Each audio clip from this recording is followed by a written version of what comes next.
Hey everybody, welcome to the House Church video. It's an up week. We finished off the second chapter of Mark and we moved into the first few verses of chapter 3. Jesus, again, encountering the Pharisees and this time intentionally provoking them around the Sabbath. My question was around what happens at the end of the text we read where the Pharisees and the Herodians get together to plot how to kill Jesus.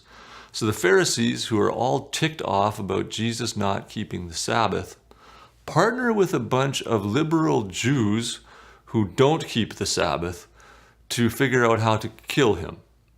And my question is not so much about the inconsistency or the hypocrisy there, but what did Jesus do to tick them off so much with the Sabbath that he hasn't done previously, that they would be ready to get in bed, so to speak, with their enemies so that they could kill the greater enemy, Jesus? That's my question.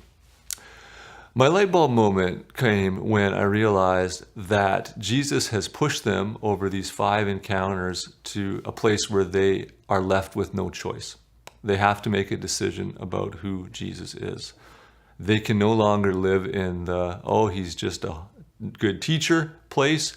They can no longer live in the, he's just a revolutionary place. They have been pushed by his clear words and his clear actions to the place where they either have to accept that he is God or he is not. And when they're pushed to that place where they can't live in kind of a happy with Jesus because he's a nice guy place, they have to either make the he is the Lord of all things or else he's off his rocker and dangerous. They go with the off his rocker and dangerous, and he has to be stopped. My conviction in all of that is that about this time, if you've been tracking in our Mark series and you haven't made a decision about who Jesus really is, probably you're on the same schedule as the Pharisees, and this might be the week where you really have to think about it. Because Jesus has claimed to be God in so many ways in the last few weeks. He's forgiven sins, he has healed, he has proclaimed himself Lord of the Sabbath, he has called himself the bridegroom, he has called himself the Son of Man. He has left absolutely no doubt about who he thinks he is. And so now you're left with the choice.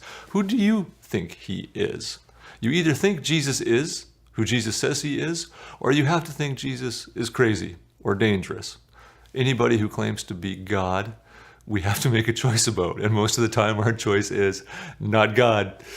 Jesus doesn't leave you any other choice but to say, are you God or are you not? And if you and your house church are just kind of living in the, oh, he's one of many great teachers mode, then this is the Sunday where you need to decide, I think, or at least push yourself to a decision.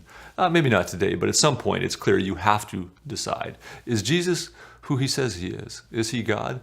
And if he's not God, then of what good is he? I leave that with you in this up week. Enjoy chatting about that. And of course, we hope you make the decision, if you haven't, to accept that Jesus is God and to follow him as the Lord of all things.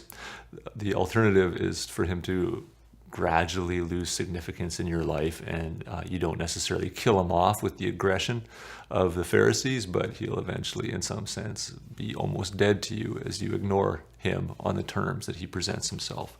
You take him as God, or you don't really take him. Grace and peace, everybody. Enjoy your chat.